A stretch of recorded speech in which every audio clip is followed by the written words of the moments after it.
up? It's your girl, Sasha Banks, the legit boss. You are watching Going In Raw. You like that? Hey, friendo, Steve here. And Lars. And welcome back to Going In Raw, the only pro wrestling podcast you need to be listening to right here at youtube.com/Steve and Larson. Available wherever podcasts can be found. And of course, filmed live at the Twitch, twitch.tv/Steve and Larson.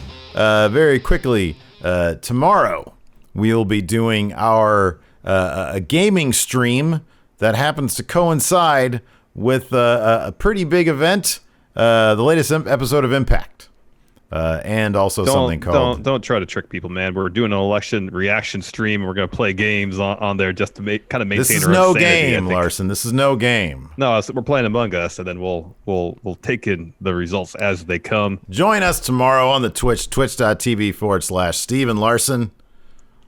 If you want to hang out with us while the election returns come in. Yeah, I don't know if I'm even going to do it, to be honest. Yeah, you're going to do it. Stop with that nonsense. I don't know if I'm 5 p.m. gonna do Pacific. I don't know. We'll go to like 10 or so. Yeah, I don't know. Maybe we'll see. We'll I got things to do tomorrow night, so I'm not sure if I'm going to be around. What do you have to do tomorrow night? Going to watch the election results. Also, next week, starting November 8th, 9th, November 9th, is Pledge Week here at Going In Raw. That means all our Friendo Club TV content will be available free gratis for everyone. So you can see what we do for our YouTube channel members, patrons, and our Twitch subs. Anyways, so yeah, are you gonna booze tomorrow for the election stuff? Of course. I got some beer left in the fridge. I don't know why I'm asking you that. You have booze regardless. I had a pre-stream modest pour of wine here. I'll get a 6-pack of like Pacifico or something. I gotta get the good beer still. It'll all be based off how like I wake up tomorrow. If I wake up tomorrow and bad things are happening, I might just bury my head in the sand until I'm having a good day. If I'm not having good juice tomorrow, not gonna do it. No, we're doing it. I'm letting you know. I'm letting you know right now. You have Streamlabs. You have a camera. You could do it. I'll do it myself. You have access to Stevie Bradley. I'm just saying, if I don't have good juice tomorrow, I don't want to go into the day like into an election like that. You know, you got a bad attitude about it already. No way, man. Hey, if I got good juice, I had good juice today. If the election was held today, it'd be a blue nami. But it's going down tomorrow. You know, so there you go. Anyways, all right, let's talk about Raw finally. I guess that's what we're here for. Yeah, do we have to? Okay. Well, you didn't like Raw? It was all right. It was fine. It's just too long. It's 3 hours. It's too long. There were two really good matches. That main event was awesome. The main They're using Miz and Morrison. I wasn't even talking about that. Oh, that main event was awesome. Yeah, that was fun. I was They're talking using about Miz the and monster Morrison match. to make. Oh, that was great too. Using Miz and Morrison to make Drew even seem like a huger star. I didn't think that was possible. Okay, he looked so like he couldn't be beat in that main event. It was incredible. Yeah, he's definitely not being relegated to like mid-card guy. I mean, they're keeping him in that scene. He sort of laughed his way through that match, and then he had some obstacles to overcome, but there was a lot of cool stuff going on there.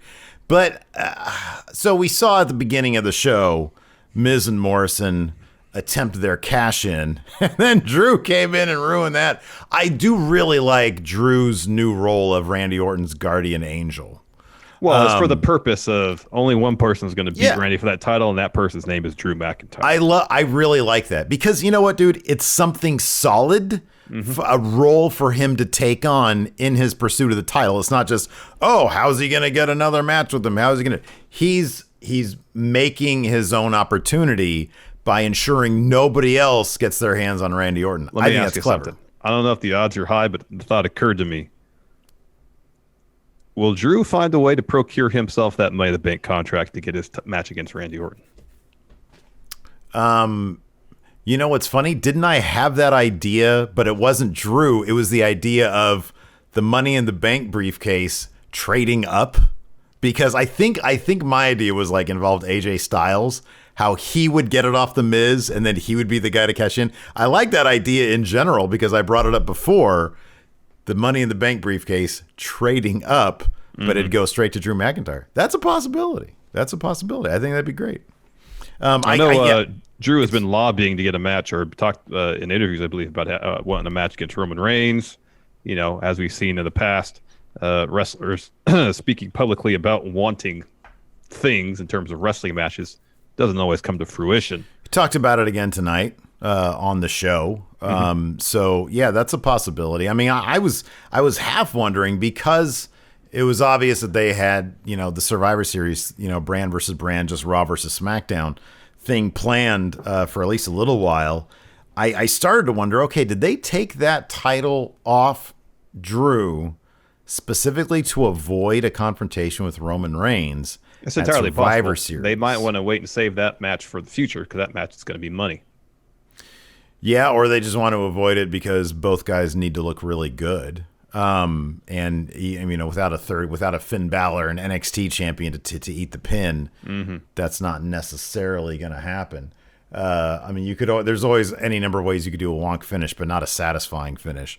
Well, I mean, there's what you could do if it's, you could do a situation, I guess, if you want to do a wonk finish, because you got Orton still in the mix, even if he loses the belt. The Fiend is obviously putting himself in the mix for that title. You know, you can make it happen. Well, no, I mean, given that he talked about it tonight, makes me think that it might still happen. I mean, they're still 3 weeks away from Survivor Series, so that's totally a possibility.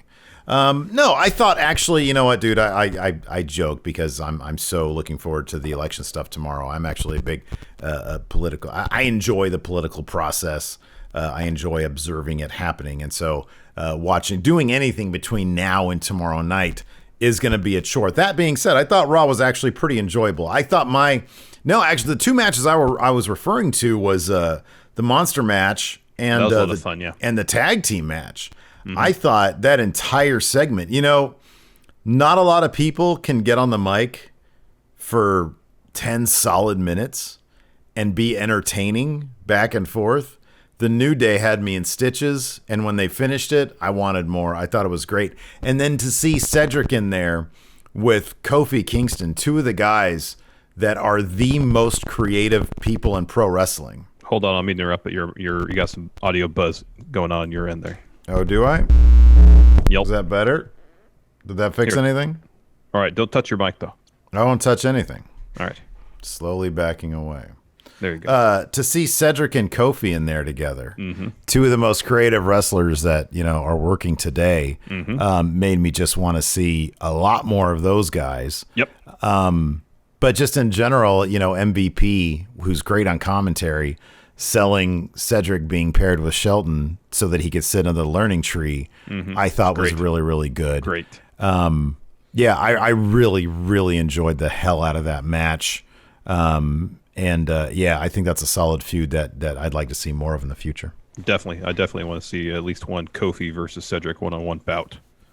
I think that'd be really good. I wouldn't be sad if the Hurt Business took those tag titles off the New Day. I mean, I almost thought when they advertised this match early on that it was for the tag titles. Yeah, I know. Well, when MVP, I mean, that's what I thought when MVP started his promo, and he was talking about, we did our job, and so we made the WWE pay us in gold tag team opportunities. I thought, okay, cool. That's happening now, right? Like, this is that opportunity. So when they won, I was like, holy crap, we've got new. Oh, okay. Nobody's talking about there's new champions. The graphic they did for it was at the bottom said Raw Tag Team Championships. Oh, really? I didn't because I had to think back. I was like, wait, did they raise that damn? They didn't raise the titles. So, but I mean, you know, it's entirely possible I was not paying attention because usually I'm doing notes while stuff's going on. And I kind of did a quick glance, and I thought I saw that. Entirely possible I didn't. I'm old. Things slip my mind. I think things happen. They don't. Yeah.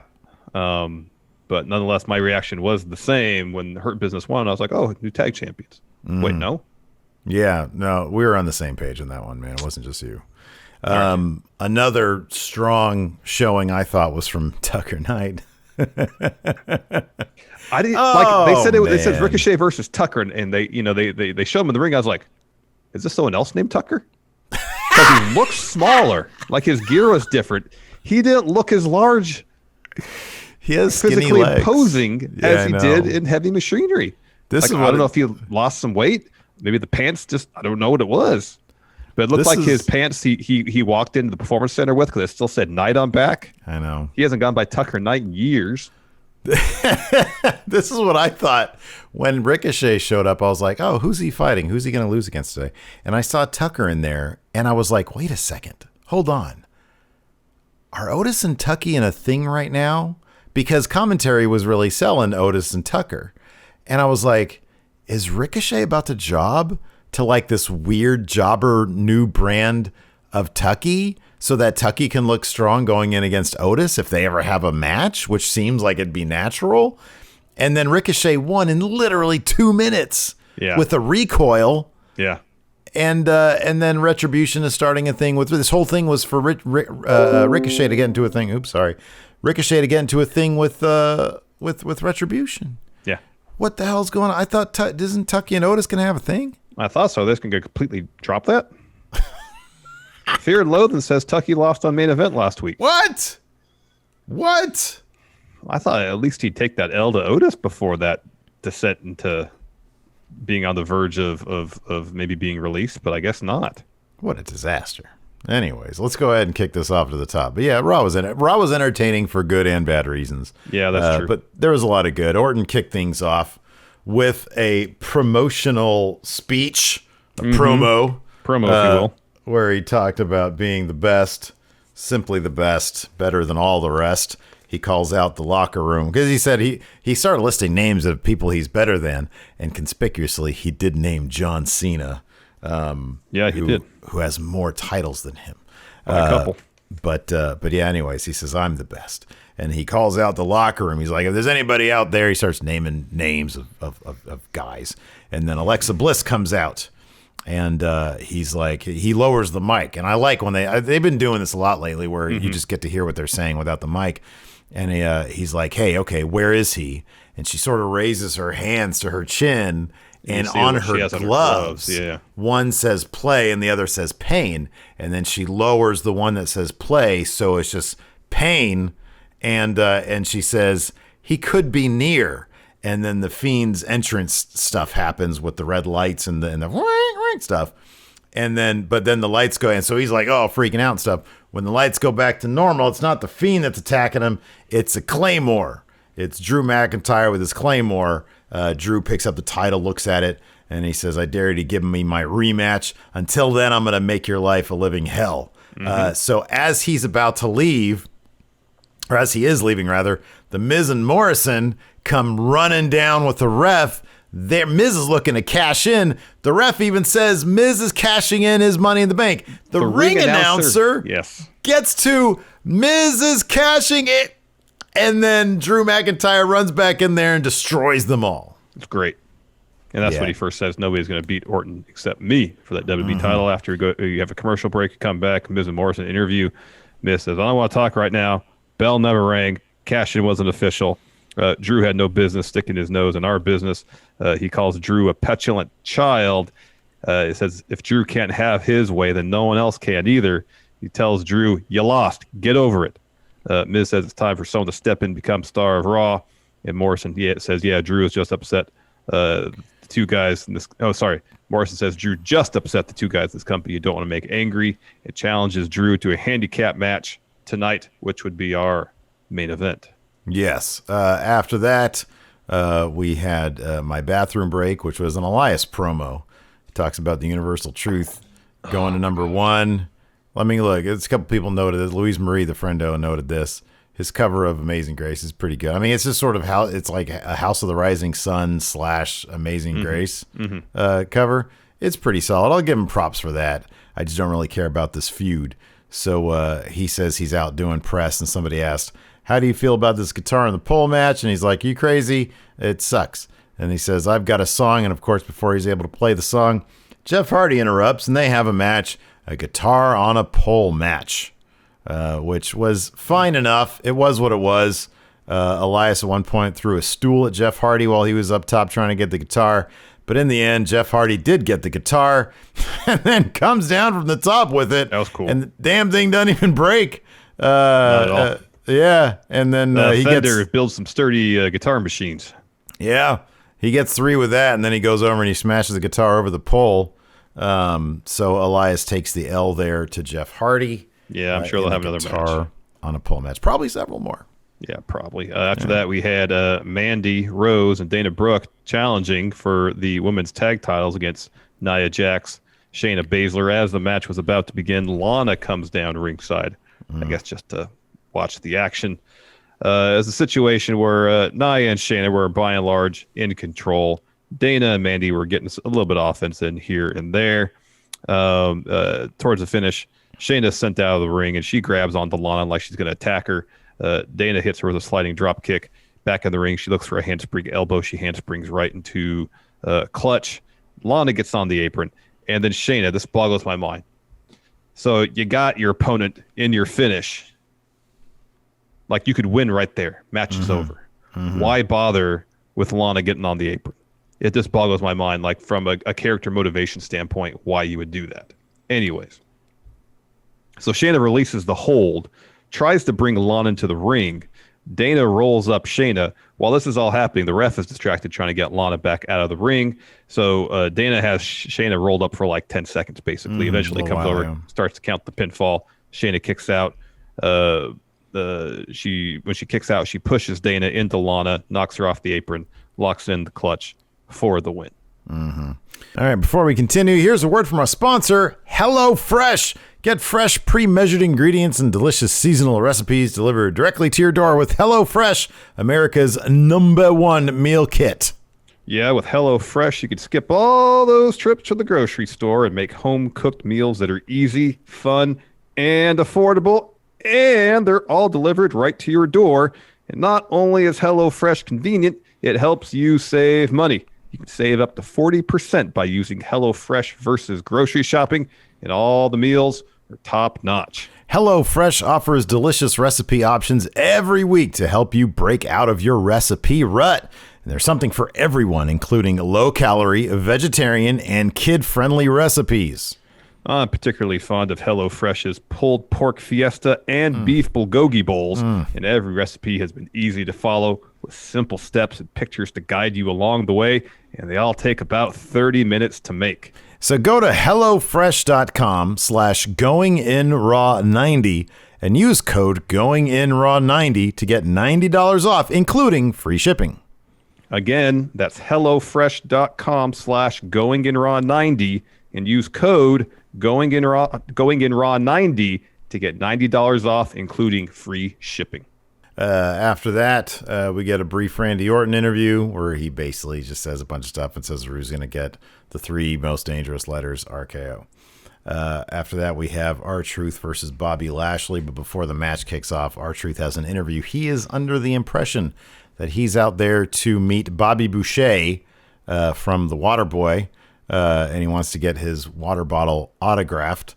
So then he's told by what's her face, the interviewer, that Sarah, I didn't forget if it was Mackenzie or Sarah, it's Sarah, that now you're fighting Bobby Lashley, and so Lashley comes out.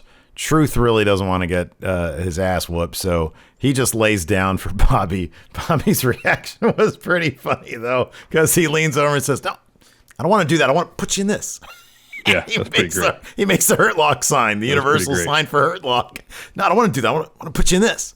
That's pretty good. Anyways, he tries to pick up R-Truth. Truth sort of swerves him, kicks him, but within moments, he's in the Hurt Lock. I forget if he taps out or just passes out. Okay. So Lashley wins. Then he picks him up afterwards, and then he makes him pass out with the Hurt Lock. Drew Gulak runs down. He tries to pin R-Truth for that 24/7 title, but Bob Lashley sees that. He puts Drew Gulak into Hurt Lock, then puts him on Truth so that Drew gets the win for the 24/7 title. And then Lashley oddly comes back, just sort of laughs and doesn't do anything.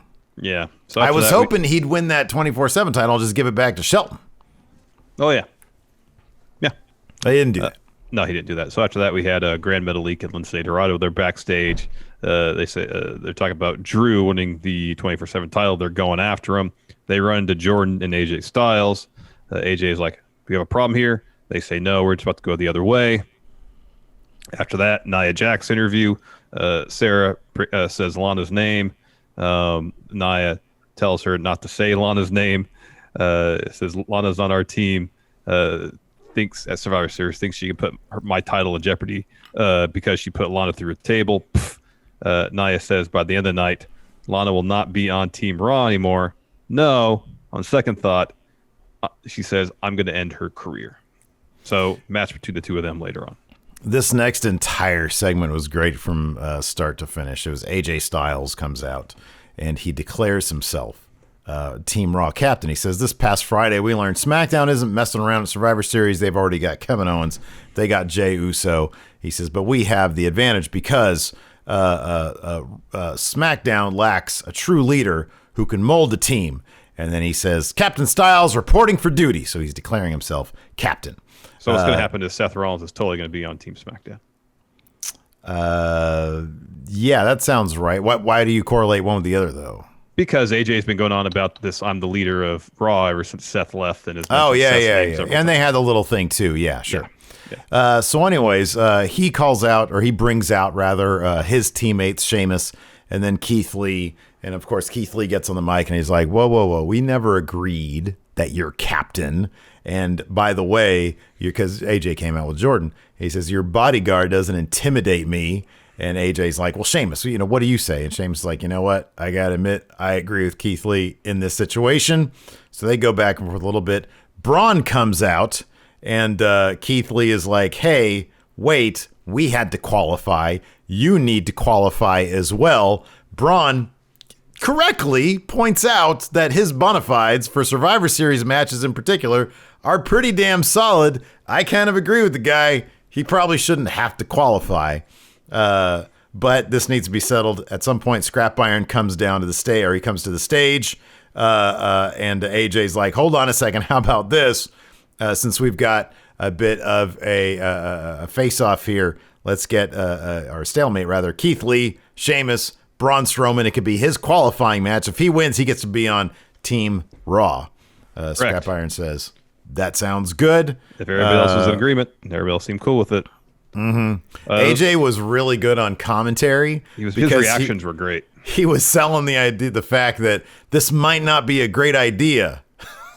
He says, well, I don't know why exactly I did this, because all these guys are going to beat each other up. Someone might get hurt. He's worried about injury, not to mention chemistry issues. The bit at the end was really great, but the match itself was a lot of fun. It was just them beating the hell out of each other all over the place. It was great. Oh, man. It was a blast. There was we had, for the first one that I noticed, there was probably one during Elias Jeff Hardy, but I didn't notice. I didn't care about that match. A commercial cliffhanger on a big moment. It was Sheamus had a chokehold on Keith Lee up against a barricade on the outside. Braun runs in and does a really awkward splash to them both. But the idea was to go through the barricade, so I understand why it wasn't the most smooth It kind looking. of just tumbled over slowly, so it was fine. Yeah. Before that, though, Keith Lee, you haven't seen him do this, I think, since he's gotten called up to main permanently. The tope. Oh, yeah. Although he kind of banged the back of his head on the apron. That looked pretty right. Yeah, he probably shouldn't have done that. Drew McIntyre did a beautiful one a little bit later on in the main event. Yeah, but this one looked really bad. Well, usually Keith Lee, it's never, all the times he's done it, he did it in NXT several times. But yeah, he's done it plenty of times. This looked ugly. Yeah, just because he banged his head on the apron. But he seemed fine. If he's fine, then whatever. But yeah, they were just beating the hell out of each other all over the place. It was great. Non-stop action. You'd think three huge guys, there'd be some rest holes. Like Sheamus had, I think, Keith Lee in a headlock for like 30 seconds. Otherwise, it was just them beating the hell out of each other. Fantastic. So dude, that Tower of Doom spot was so great because Keith Lee had Braun on his shoulders, Strowman on his shoulders, who was then suplexing. Style. Yeah. Oh Sheamus man, Sheamus. It was great. Oh, it was great. So the finish sees Sheamus sets up for a bro kick. Braun tosses from the ring. Lee drops Braun with the clothesline. Braun kicks out. Lee looks for a spirit bomb on Braun. Sheamus hits Keith Lee with a bro kick, and then Keith Lee rolls to the apron, and then Braun hits Sheamus with the power slam for the win. And afterwards, AJ hits the ring. It's like, all right, let's shake it up. We're on the same team now. Let's shake it up. Yeah, shake it up. Braun goes up to Keith Lee and said, "We got to put our differences aside. I want to win a Survivor Series." And Keith Lee's like, "All right, fine, I'll shake your hand." So Braun turns to Sheamus. Sheamus is still upset that Braun cost him the win in that match. Says, "I'm not going to shake your hand." And then he slaps it away. Then he hugs Braun. And AJ is popping big time. Yeah, he wants chemistry. And then he bro kicks Braun out of the ring. Lee then pounces Sheamus out, and then AJ drop kicks Keith Lee out of the ring. And then afterwards, after he drop kicks Keith Lee out of the ring, starts complaining about team chemistry. Oh, we're going to be the perfect team. What's wrong with them? Let's just listen to Captain Styles. AJ, lead by example. Yeah, Don't drop kick Keith Lee out of the ring. Yeah, he can't help himself. It's great. That's awesome. So, okay, let's talk about this. Team SmackDown has Kevin Owens. They got Jey Uso. You're probably right. They're probably going to get Seth Rollins. Ray or Dom. Yeah, probably.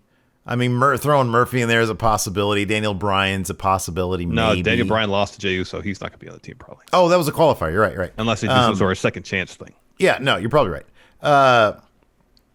So maybe Lars Sullivan. He's on SmackDown, right? Yeah.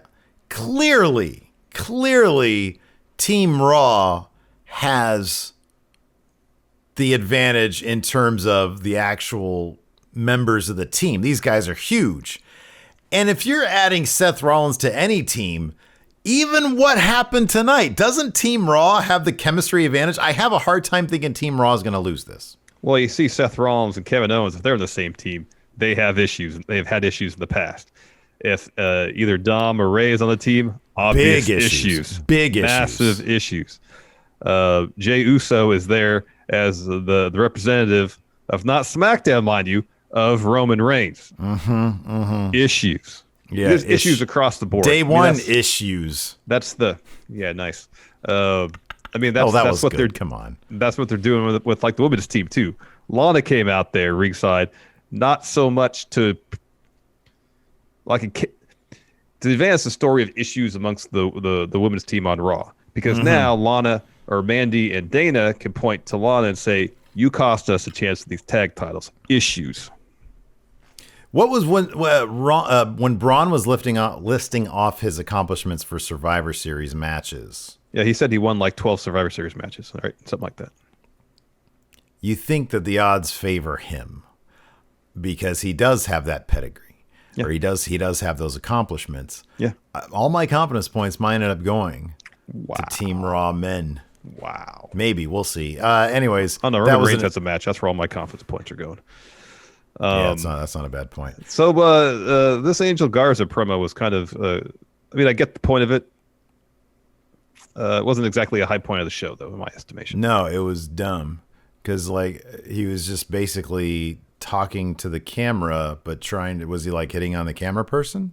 No, I think it was just somebody talking through the camera, talking to somebody. So it was like a subjective camera situation where the camera. It wasn't like a POV where the camera is supposed to be somebody. You're saying he was relaying a message through the camera to somebody. Yeah, that's how I gathered it. Okay. I didn't know how to take this. I thought he was propositioning me, which you got to think about because Angel Garza is a good-looking man, but at the same time, I'm happily married.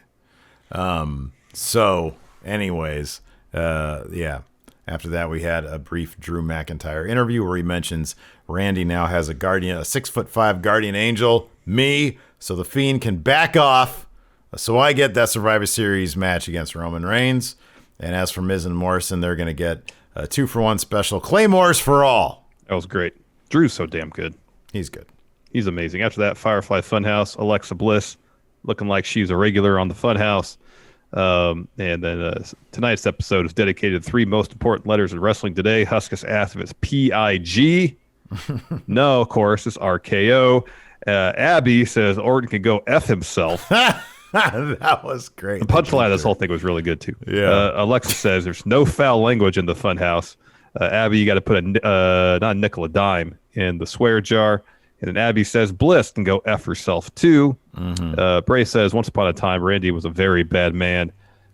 Some quick flashes of Orton burning down the Wyatt compound, but the past, the past. But with those ashes, he was able to create a brand new world, one where the fun never ends. And then Bray starts having flashbacks to Orton burning down the compound, like in full. He comes back to him and says, unfortunately, it can't be that simple. He never forgets. Alexa says, hey, you want me to show you a trick I've been practicing? Do you want to help me? And Bray says, yeah. So he places his hand on her head, and she raises her head up, and she's got the weird contacts back in. He starts spitting out like some gooey some viscous red goo blood type stuff. Yeah. And then Braden looks cool. at the camera and just says, "Oh shit." Oh shit. That's great. But yeah, they beep it out. They shouldn't have beeped that out. That was great. All right, before we continue, here's a word from the sponsor of today's show, Ritual. Hey, Larson. Yeah. Do you really know what's in your typical multivitamin? No, can't say that I do. Not shocking. I'll tell you what's in them. Sugar, All right. GMO stuff, synthetic fillers, artificial colorants, as well as a bunch of animal byproducts. Yeah, But Ritual isn't your typical multivitamin. No, their clean, vegan-friendly formula is made with key nutrients in forms that your body can actually use without the shady extra stuff. Oh, I don't like extra shady stuff or shady extra stuff. I like to know what I'm putting in my body, and that's why Ritual is great for old Larson. Ritual has a one-of-a-kind visible supply chain, so you always know where your nutrients are coming from. And Ritual is designed with different life stages in mind, with scientifically developed formulas for women, men, and teens. And best of all, you can get it all delivered directly to your door every month with free shipping. And if you don't love Ritual within your first month, they'll refund your order. You deserve to know what's in your multivitamin. That's why Ritual is offering Going in Raw listeners 10% off during your first 3 months. Visit ritual.com/raw to start your ritual today. Again, get 10% off your first 3 months by going to ritual.com/raw. After that, we had Nia Jax versus Lana. Did we not mention the Nia Jax interview? Because earlier she had an interview where we talked about that. But right now, let's talk about this Lacey Evans, Peyton Royce promo.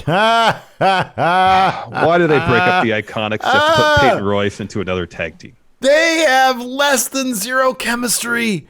This is the worst thrown together tag team maybe. Can you think of a worse thrown together tag team? I can't. They have zero chemistry. Especially not, 3-4 weeks? It feels like it's that recently. Away from the Iconics breaking up. I know. They had been a tag team forever. I know. And they break them up just to have put Peyton Royce in another tag team. It doesn't make any sense. It doesn't make a lick of sense. It doesn't because make any sense. Here's the thing also. So Peyton an hour ago posted a pic. So who mentioned this? Did you see Peyton's? Freedom KME. Thabata mentioned this to me earlier in the night too. So Peyton posted a picture of her. Was this post Iconics breakup? Is that this picture her? I think so. Okay. Where clearly she just misses. Yeah.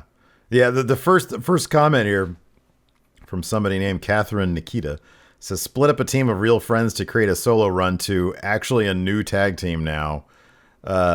Yeah. It's a bunch of the comments here just saying straight up bullshit. This is complete bullshit. So Red Wildman says, to be fair, I think the point is that they don't have chemistry. They kept trying to stand in front of each other. I noticed that the first week. I didn't really notice that this time. Neither did I, and I was kind of looking for it. Same. Like one of them, Lacey was trying to shoulder lean Peyton, but I thought it was meant to be like, hey, we're on the same page. Even if the point is they're trying to one up each other, as characters, you need some amount of even friendly rivalry chemistry there, and none of that exists. None of that exists. And the idea I thought was, you split them up. And hey, dirt sheets have been wrong before. Journalists have been wrong before. The idea was Vince likes Peyton. She's going to have a solo run. What? Because now she's just in a tag team with another person who they can't really find a good solo run for? I mean, look, the women's division is loaded in WWE across the board. Not everybody can find stuff to do, and I get that. They actually give their women's division quite a bit of time. But man, this is such an ill fit. Could you imagine being partners with somebody for like literally, I think they've known each other since like high school or whatever. And having like fantastic chemistry. Oh, just like the best chemistry. Yeah. And then all of a sudden you're like, it'd be like all of a sudden you're with, I don't know, well, you and Luke would actually be a pretty good team. But yeah, it'd be kind of weird. You know, I don't know, man. It's sad, but you know, I look at Billie Kay in the spotlight. I mean, they're not giving her a huge spotlight, but you look at both of them side by side.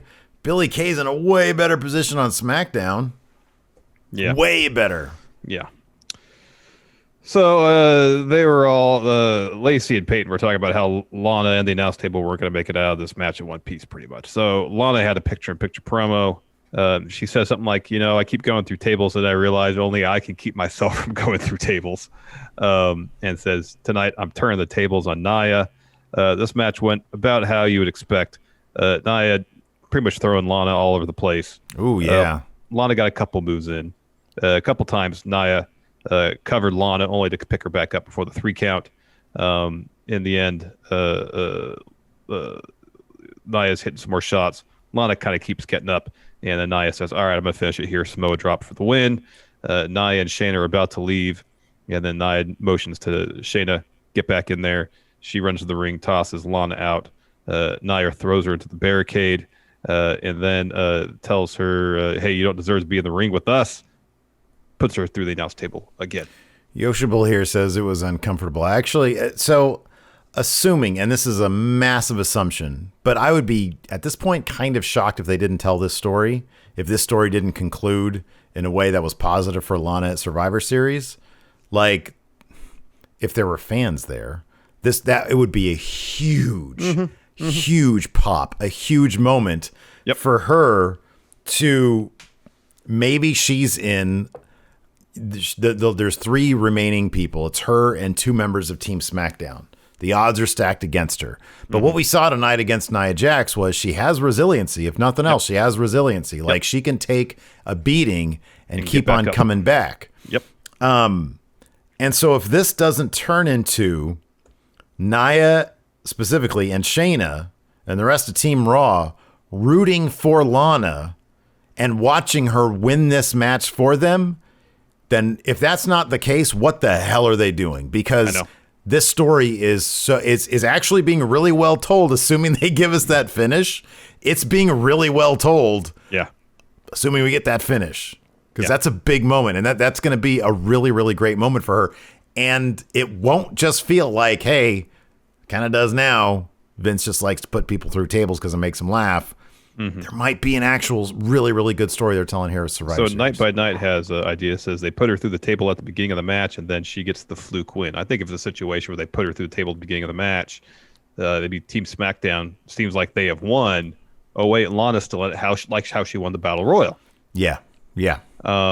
She gets back in there, pinned whoever's left for Team SmackDown, gets the W. Which would be the Battle Royal, a wonderful bit of foreshadowing, and it makes us think that they have a long-term plan here. I know. Maybe they do. Maybe they do. It's one of those rare instances where they do. So after that, we have R-Truth walking backstage. He walks up to MVP. He asks Truth how his neck is, because R-Truth had a neck brace on. Truth turns around and says, oh, I was actually meant to go this way. And MVP says, oh, we signed your water ball for him, because that was what R-Truth wanted to get signed when he thought he was walking out to the ring to meet Bobby Boucher, the water boy. And then I think MVP just throws the water bottle. Yep. After that, we get the VIP lounge, and the MVP talks about how Survivor Series is all about proving you're the best of the best. It is a tagline for the show. Yeah, I was wondering. I didn't know that, and when he started saying that so often, I was like, "Oh, that's the tagline, isn't it?" I didn't actually see it on the stuff though. Or I didn't notice it rather. Cedric says Sami Zayn's going to find out that Lashley is the best of the best. Lashley gets on the mic and has some weird words because he says, "You think you're better than me because you represent so many countries with your title. I only represent one." So after that, MVP says they took care of Retribution. Now it's time to collect payment. They're collecting it in the form of the Raw Tag title match. And Shelton adds that they're going to bring the hurt to the New Day. This brings out Xavier Woods and Kofi Kingston. Xavier Woods says, yeah, Bob, it's been your time for a while. Been a huge fan of you. Remember, I used to have to stay up late to watch your matches. But I was also like in 5th or 6th grade. Yeah, that was fun. Kofi puts over MVP and Shelton for doing it well for a long time. He goes, well, Cedric, you've been here for a little while.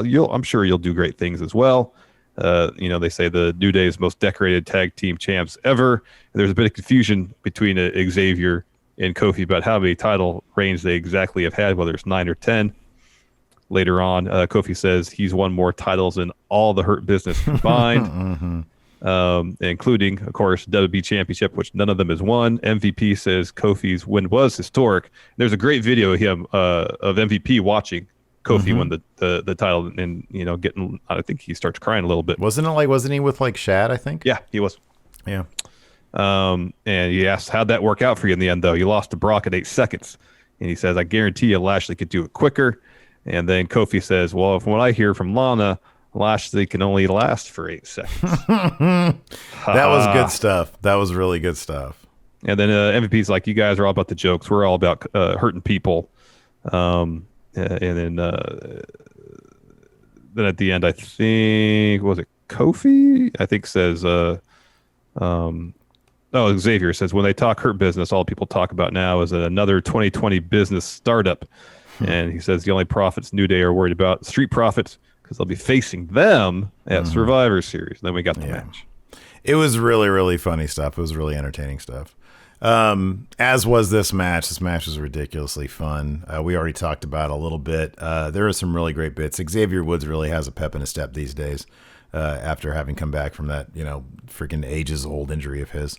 And Shelton Benjamin was a lot of fun. Everybody was a lot of fun in this match, to be honest with you. I liked the bit where Kofi had an homage to MVP, and MVP seemed to I don't know if he broke character there, but they said, oh, there's Kofi with a move that looks familiar to you, huh, MVP? He says, yeah. It looks like he's showing some respect to MVP there. And it honestly seemed like he broke character a little bit there. It was kind of cool. Yeah. But in the end, it was really cool finish, too. So Shelton took out Kofi with it looked like it was going to be a spine buster, but he just sort of fell on his feet, and then he went out. And then Cedric ended up hitting his neuralizer. Shelton hit pay dirt for the win on Xavier Woods. Really, really terrific match. Yeah, hopefully, if what Big E said and the New Day do have some measure of creative control, MVP has talked about, booking his own creative to see if all these guys get on the same page. Oh man, it's gonna be good stuff. I could see that for months and months being just one of the best things about Raw. Heck yeah, man. It'll be fantastic. After that, we got a bit with Nikki Cross. She's backstage. She walks towards Alexa, who has her back turned towards her. And then she's like, hey, you haven't returned my calls. You haven't been talking to me. I know the Fiend is behind this. She's the one making you shut me out. Alexa, I know you better than anybody. You make your own decisions. You're stronger than this. And she kind of pushes Alexa, so she turns around. Alexa still has the weird contacts in.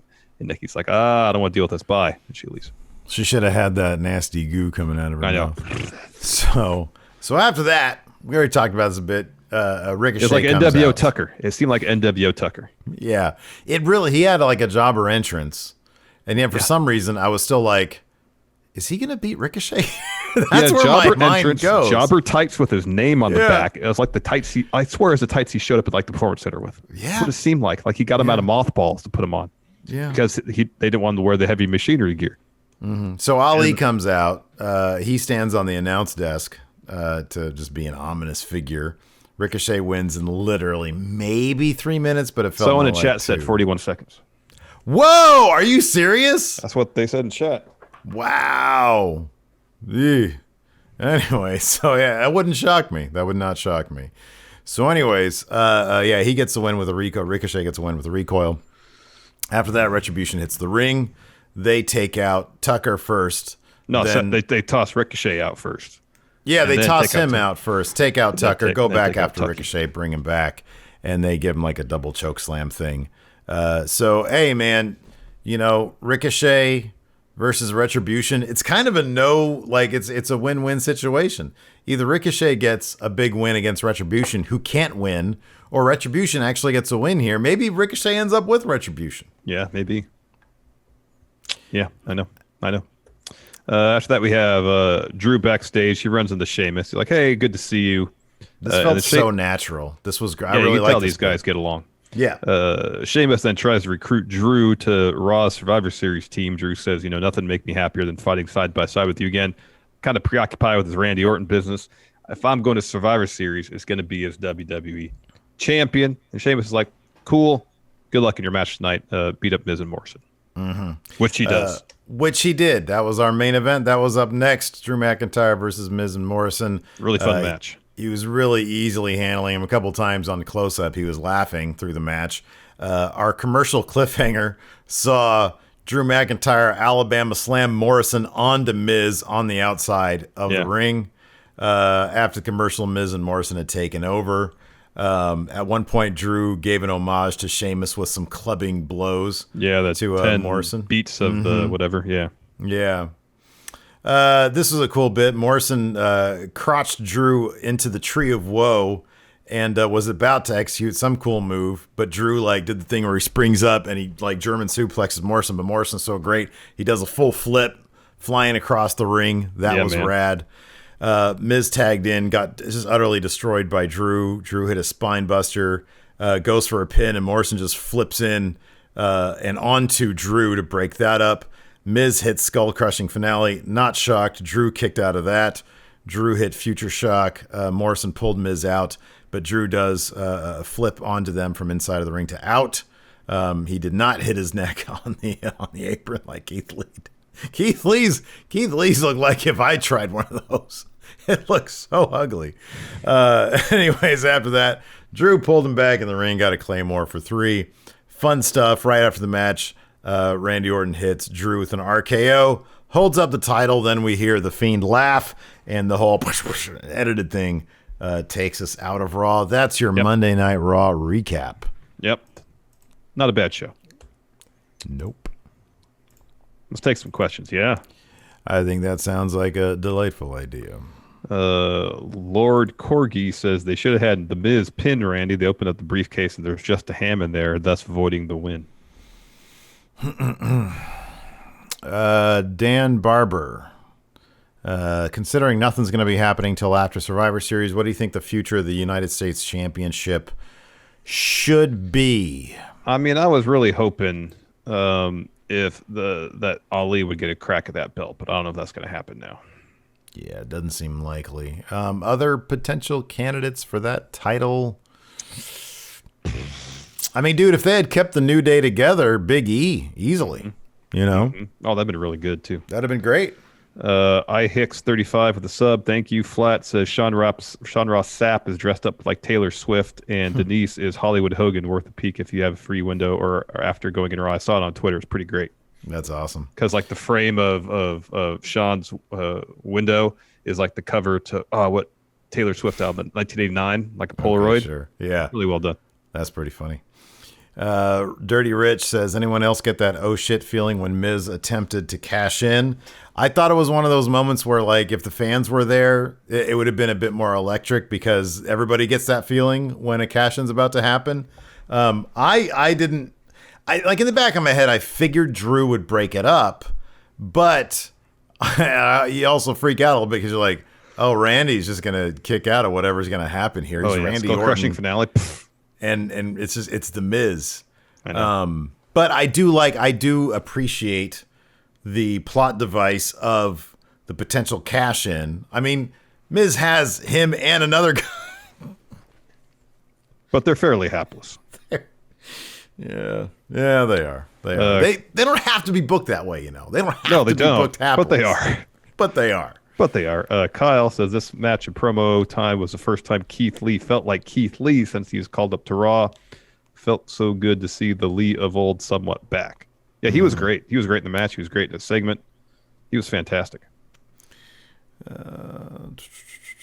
Let's see here. Alex Foster. Am I the only one who wants a New Day grizzled young veterans feud? The promos would be great. Oh, that'd be fantastic. Woods really and Kofi would completely destroy. I love Zach Gibson's promos are great, but there is so much that they could make fun of. He would just come off as the most talk about hapless. Yeah. But yeah, that'd be fun. I mean, for the matches alone, because the grizzled young veterans are just great, man. I want to see them back.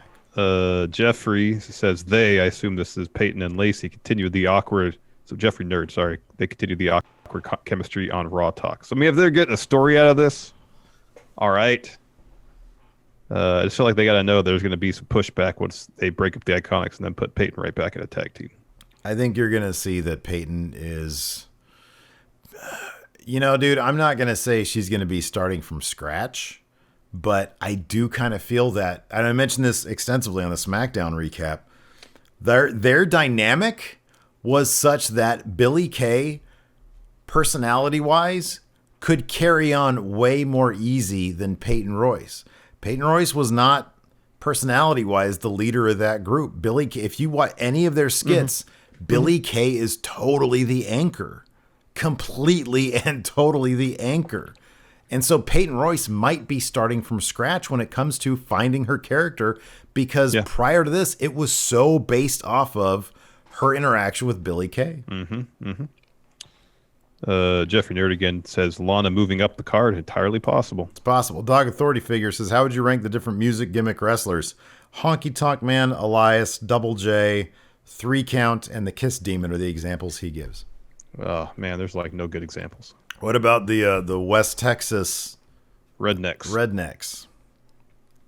I wouldn't probably even bottom of the list. Put them up. On the list. Honky Tonk Man's got to be number 1, right?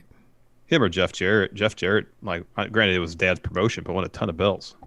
He was WCW World Champion. Okay, well, I mean, if you're ranking him by prestige, then yeah, sure. Or are you ranking him by success in the field of music? Then I guess you got to say Elias. It's definitely Elias. No, or John Cena. John Cena. He's not a musical gimmick guy, though. He literally released a rap album. That doesn't mean he's a musical gimmick. Nobody thinks John Cena would think musical gimmick. I don't know. Dr. Thugonomics was bordering on a musical gimmick. Fair enough. So John Cena be number 1. John Cena number 1. Fair enough. Ryan Rubik's Cube. Why wouldn't you book a blow off of Tucker turning on Otis at all? It's easy booking. I don't know. You'd think they would. Maybe that happens on main event. Yeah, it could be. One thing about Elias I want to mention, like, his gimmick really is so limiting. Like, I really wish somehow maybe they could kayfabe, like, and they never do it because once you have a thing, you never want to get rid of that thing. But give him like a hand injury so he has to drop the music thing. Because I think that otherwise, he has got such charisma. He's a really good promo. He's a really good promo. He's got a great look, and he's a solid wrestler. The music thing is so limiting. It's the only thing they do with him. Zondo says, I find it funny that every faction Ricochet feuds with, we go, oh, maybe he'll join them. That's a good point. That is a really good point. Fool me once, shame on me. Can't fool me again. Fool me twice, can't fool me again. Can't fool me again. Oh, man. Let's see here. This is a good question. Wolfpack for Life. Power rank spots you'd want to see in a Randy Orton Firefly Funhouse match. What a great question. Oh, great question. So he has some ideas here. Legacy, you can crack jokes about Cody. That's solid. Evolution, obviously. Triple H is still around. Flair is still around. You could bring in Batista, perhaps. The House of Horror match, they're already going to... I guarantee they're going to reference that. They got to reference some of the Orton's backstage stuff, crapping in the bag. He mentions here, have a puppet pooping in a bag like Orton did. That sounds perfect for Huskus. Yeah, those are all really good. They're really good answers. Dang MQ. So when was the last time Asuka was missing from Raw? She wasn't on tonight. They have not done a whole lot with Asuka the last month. No, they have not built up any competitors for her at all. Well, the 2 strongest competitors are the tag champs. That's true. Yeah, that's true. Yeah. Robert Channel says, did you guys see the Super J Cup, ACH, Leo Rush, Chris Bay? All I can say is, wow, yeah, we talked about it in News Brief today. It's a stacked lineup. It's awesome. Moses Supposes says, commentary refuses to acknowledge that Sheamus was responsible for Elias' injury. So in kayfabe, who hit him? Jeff Hardy. Yeah, I don't know. Christian Womble has a great question. It's not really a question, but still. He says, how is it that Vince turned an entertaining quirk of Garza's character and made it the entire character? Because that's what Vince does. Look at the glorious Bobby Roode. Yep. couple more questions here. Patrick Oliva says Allison Kay just announced she is a free agent. Whoa. That's awesome. That's great, man. Zoe Conrana, am I the only one who skips Elias segments? I just don't see the point if there's no real fan interaction. Yeah. I watch it because I have. It's my job. That's the only reason, really. Yeah, I like I'm already sitting there, and it's more work for me to get up and leave. But mentally, I get up and leave. I usually get on my phone. I know that Larson's going to take notes. I can just cheat off his notes. Gareth says King of the Ring is coming up soon, maybe. Should Xavier finally get his shot? Maybe. I mean, Baron's been King of the Ring, King Corbin for more than a year. Yeah. Should Xavier finally get his shot? What if it led to him facing Big E? The first question, yes, Xavier Woods should get his shot. I think he really wants to be King of the Ring. I don't want to see one member of the New Day wrestle another member of the New Day for a while. Yeah. Breeze Mellon. Hey, Stephen Larson, we all know that bragging rights at Survivor Series is a horrible prize for winning teams. I was thinking that the winning teams for both men and women's Survivor Series matches would be entered into a 5-man man/women elimination matches at next month's pay-per-view, and the winners of those matches goes on to be the number 30 entrants of their Royal Rumble matches. What are your thoughts? I think that's a really cool idea. For WWE, it might be too convoluted for them to be able to explain that. Well, I think even better yet is just book the match. There's a sole survivor. If you're the sole survivor, you get that spot in the Rumble. And if you're not, then you got to have a match with whoever survived the match. Mm-hmm. Yeah. So it's not like just the winning team gets the prize. You have to win the match and survive the match. Mm-hmm. Yeah. Zondo, why is Sheamus's alternate attire an entirely different character? Like if Taker wrestled as OG Mortician but cut promos as American Badass. Wait, who are we talking about? Sheamus. Yeah. I don't know why he tapes his hands when he's not. He's not using them. He's not fighting. Where do you think? So Sheamus wants Drew to be on Team Raw. I mean, who wouldn't? Mm-hmm. That feels like Survivor Series might actually be pretty damn fun. You've got the Money in the Bank briefcase. You got The Fiend. You got Drew, who wants to fight Roman. You got Sheamus, who wants Drew on his team. Is it possible, Larson? Is it possible at all? This is a question from Steve. They've concocted. Steve, yes. They've concocted some sort of like really cool, twisty, turny, plot twisting thing at Survivor Series. Potentially. Sounds like it might be, right? And then I even looked further than that. Sheamus getting rebuffed by Drew. To Sheamus take it personally and then go after Drew after Survivor Series. Yeah, I think that's got to be in the cards. I mean, yeah.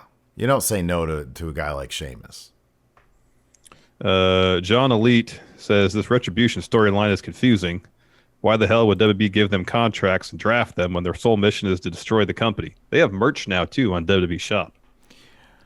You know, why would you cut merch checks to people whose mission is to destroy the company? I honestly, I totally understand the point. I don't care. I really don't care. I just want them to have something to do that like emphasizes their strengths, like what they're supposed to bring to the table. Like the contract stuff, I don't care about that stuff. I don't care why they would have been drafted. Could they have done it cooler? Obviously, of course they could have, but they're there. I just want them to do something cool with them. And they don't. No, they don't do anything cool.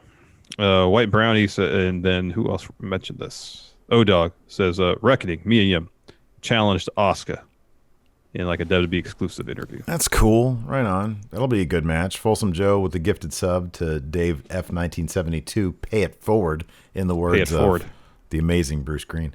Yes, Folsom Joe, MVP is the best. I just recently listened to his interview on Art of Wrestling from 2012 and loved it. What other wrestler interviews you recommend I see? Scott Hall, the second one on the Stone Cold podcast. Amazing. Yeah, it was like, I think from September of 2015, I want to say. And I know that just because I looked it up recently. It is really, really damn good. A couple of Discord questions here. Alex Foster says, wish me luck. I'm working the polls tomorrow. That's awesome, Alex Foster. Oh, awesome, Alex. Good luck. Awesome. Good luck with that. Did you get this Folsom Joe gifted sub? Is that what you mentioned earlier? Yes, I did. Yeah, Mr. Lipkin Pay it forward. Cinematic match idea. pick a jobber, and the winner of the match is the first to put that jobber through a table. Oh, that's funny. So you have like a jobber out there and then 2 participants, and the winner is the first guy to put that jobber through the table. I kind of like that's good. Yeah. Anyways. Zondo says they thought giving them jobs would make Retribution settle down, and objectively they succeeded in that. That's hilarious. That's true. Yeah. That's good. Anyways, that's going to do it for us. Twitch chat, stick around. We'll hang out for just a bit. Everybody else, thanks for watching. We appreciate it. We hope you'll join us tomorrow for our election night stream. Yes, please. It's sure to be something. Oh, that's going to be fun, man. Till then, we'll talk to you later. Goodbye. Be a part of the best pro wrestling podcast today at patreon.com/Steven Larson. Enjoy tons of bonus videos, including patron-only live shows, gameplay, and vintage 10 for the wins, access to podcast question threads, the Friendo Care Package, and so much more. Support Going In Raw today at patreon.com/Steven Larson.